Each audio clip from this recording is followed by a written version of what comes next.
நன்றாக புரிந்து கொள்ளுங்கள். வாழ்க்கையின் அர்த்தம் வரும் காசு அல்ல, வரும் பணம் அல்ல.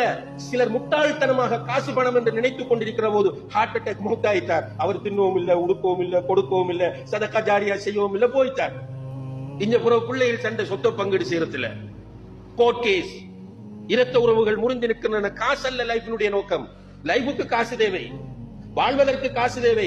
ஆனால் வாழ்வதே காசுக்காக என்று நினைத்துக் கொண்டிருக்கிற முட்டாள்களே, வாழ்வதே பணத்திற்காகத்தான், வாழ்க்கையே காசுக்காகத்தான் என்று நினைத்துக் கொண்டிருக்கிறவர்கள் எல்லோரும் முட்டாள்கள், மடையர்கள், அறிவிலிகள், ஜாகில்கள், வாழ்க்கையை புரியாத மனித வடிவத்தில் சுற்றுகிற மனிதர் அல்லாதவர்கள் அவர்கள்.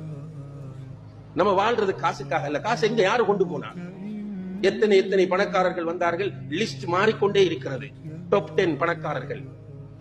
அடுத்த முறை பார்த்து அந்த டாப் 10 அவர் இல்ல. மௌத்து என்ன பண்ண அந்த காசை வைத்து? வாழ்வது காசுக்காக அல்ல, வாழ்வதற்கு காசு தேவை. ஆனால் அன்புள்ள சகோதரர்களை, வாழ்க்கை என்பது கணவன், மனைவி, பிள்ளைகள், பெற்றோர் எல்லோரும் மகிழ்ச்சியாக சந்தோஷமாக வாழ்ந்து, எல்லோரும் வீட்டில காலையில் எழும்பி குர்ஆன் ஓதுறது, இரவைக்கு குர்ஆன் ஓதுறது, எல்லாரும் ஒரு பயானுக்கு போறது, எல்லாரும் பீச்சுக்கு ஒரு என்டர்டைன்மெண்ட்டுக்காக போறது, எல்லாரும் மக்காவுக்கு உம்ராவுக்கு போறது, ஹஜ்ஜிக்கு போறது, அல்லது குடும்பத்தோட சேர்ந்து ஒரு டூர் போறது, ஒரு கல்யாணம் வரக்குள்ள எல்லாரும் சேர்ந்து செய்யறது.